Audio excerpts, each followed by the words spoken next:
जय हिंद दोस्तों। चलिए दोस्तों, बात करते हैं इस क्वेश्चन के बारे में। इस क्वेश्चन में क्या कहा गया है? There are two temple, one on each bank of a river, just opposite to each other. One temple is 54 metre height. From the top of this temple the angle of the depression of the top and the foot of the other temple are 30 and 60 respectively. Find the width of the river and the height of the other one temple. यानी कि examiner ने कहा कि भाई मेरे पास ना एक temple ये है, एक टेम्पल नदी के किनारों पर है, एक दूसरा टेम्पल मुझे दे रखा है ये, इसकी हाइट दे रखी है मुझे 54 मीटर दे रखी है। और कहता है इस वाले टेम्पल की अगर टॉप से मैं इसकी टॉप को देखता हूँ तो मेरे पास जो एंगल बनता है वो एंगल बनता है मेरा कितना, 30 डिग्री। और इसके टॉप से अगर मैं इसके फुट को देखता हूँ तो एंगल बनता है मेरे पास में 60 डिग्री। ये मुझे गिवन दे रखा है। मुझसे पूछा गया है कि भाई इसकी एक तो हाइट पूछी गई है इस वाले टेम्पल की, और इसकी विड्थ पूछी गई, यानी कि ये एक्स पूछा गया है मेरे से। मान लीजिए पहले इस क्वेश्चन करने से पहले एक बार देख लेते हैं कि जैसे मान लीजिए मैंने ना इस ट्राइंगल को लिया, किस वाले ट्राइंगल को लिया, आपका इस वाले ट्राइंगल को लिया, इस वाले ट्राइंगल को लिया, तो इसके अंदर एक चीज़ ध्यान देखिए, ये 60 है तो ये तो मेरा कांस्टेंट होगा, ये 90 डिग्री होगा, तो ये मेरे पास कितना होगा आपका 30 डिग्री होगा। तो एक चीज़ समझ लीजिए, अगर ये मेरे को एंगल 60 दे रखा है तो ये मेरे पास परपेंडिकुलर और ये मेरे पास बेस होगा, तो मैं P बाय में B इजकल टू मैं ले सकता हूँ इससे 10 60 डिग्री। तो P बाय में B जो होगा वो क्या होगा, √3 बाय में 1, यानी परपेंडिकुलर की जो मेरी वैल्यू होगी वो कितने √3 होगी और बेस की वैल्यू कितनी होगी मेरी 1 होगी। तो मेरी हाइपोटेनस की जो वैल्यू निकल के आएगी वो मेरी आएगी 2। यानी कि मैं इसको इस तरह से डिनोट कर सकता हूँ कि अगर मुझे कोई ट्रायंगल दे रखा है और मुझे उसका एक एंगल पता है 60 डिग्री, तो जो 60 डिग्री के सामने वाली साइड होगी वो कितनी होगी मेरी √3 होगी। अगर ये मेरे पास 60 है तो ये मेरे पास ऑलरेडी 90 होगा क्योंकि तो फिक्स होगा, तो ये 30 होगा। तो अगर मेरे पास में √3 है 60 के सामने वाली, तो 30 के सामने वाली साइड कितनी होगी मेरी 1 होगी, और 90 के सामने वाली 30 की डबल होगी यानी कि 2 होगी।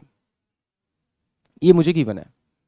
अब एग्जामिनर ने मुझे क्या दे रखा है, यहाँ पर ध्यान से देखिए, यहाँ पर दे रखा है 60 के सामने वाली, 60 के सामने वाली कितनी रखी है मुझे आपका 54 दे रखी है। तो मुझे 30 के सामने वाली निकालनी है, तो क्या करना पड़ेगा आपको, इस 54 को आपको √3 से डिवाइड करना पड़ेगा। जैसे ही आप इसे √3 से डिवाइड करेंगे तो ये इसकी विद आ जाएगी। इसको मैं रेशनलाइज कर देता हूँ, तो ये √3 बाय में √3, क्योंकि रूट नीचे छोड़ते नहीं है, तो ये 54 √3 अपॉन में 9, तो ये कितना आ जाएगा 3 एकम 3 और 3 एकम 3 और 3 अट्ठे 24, यानी कि इसकी जो विद आ गई वो मेरे पास आ गई 18√3 आ गई, यानी कि इसकी जो वैल्यू आ गई यहाँ से यहाँ तक वो 18 और √3 मेरे पास में ऑलरेडी आ गई। ओके, अब मुझे क्या निकालने के लिए बोला, इसकी हाइट निकालने के लिए बोला है, और इस बड़े टेम्पल की हाइट मुझे पता है। अगर इसमें से मैं किसी तरह से ये वाली हाइट माइनस कर दूं तो इसका मतलब मेरे पास ये वाली हाइट बचेगी। तो अब मैंने क्या लिया, ये पूरा ट्रायंगल ले लिया, क्योंकि मुझे ये मुझे इसकी विड्थ पता लगी कितनी है 18 √3। तो देखिए ये मेरे पास 30 है तो ये मेरे पास कितना होगा 60। अब इस ट्रायंगल के अंदर ये 60 होगा। अब मुझे पता है जो 60 के सामने वाली साइड होती है उसको अगर मैं √3 से डिवाइड करूं तो वो 30 के सामने वाली आती है, यानी कि 18 और √3 दे रखा है। अगर इसे मैं आपका √3 से डिवाइड करूंगा तो ये मेरे पास कितना आ जाएगा 18। अब ये यहाँ से यहाँ तक 18 है, तो और पूरी मेरे पास कितनी 54 है, तो 54 में से अगर 18 माइनस करूंगा तो मेरे पास कितना आ जाएगा 8 6 14 और ये जगह 3, यानी कि इसका मतलब है इसका जो आंसर आएगा वो 36 इस टेम्पल की हाइट आ जाएगी। एक बार और देख लेते हैं इसको ताकि थोड़ा सा और क्लियर हो जाए आपको।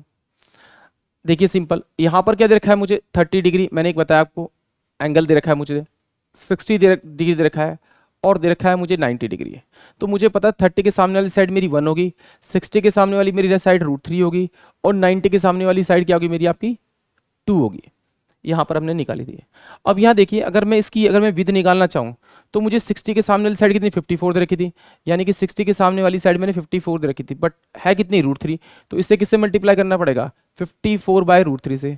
जिससे से मल्टीप्लाई करना आप उसी से इसको मल्टीप्लाई कर दीजिए 50 बाय √3। इसको सॉल्व करेंगे तो ये क्या आ जाएगा 18√3, किसकी वैल्यू आ जाएगी आपकी 30 के सामने वाली साइड की, यानी कि इसके सामने वाली साइड आ गई है। ठीक है, सेम ऐसे ही आगे भी निकल जाएगा आपका। आई होप आप सभी को ये क्वेश्चन समझ में आया होगा, और इस क्वेश्चन का जो आंसर होगा वो डी होगा, क्योंकि ऑप्शन में है ही नहीं none of this. I hope आप सभी को क्वेश्चन समझ में आया होगा। जय हिंद, जय भारत।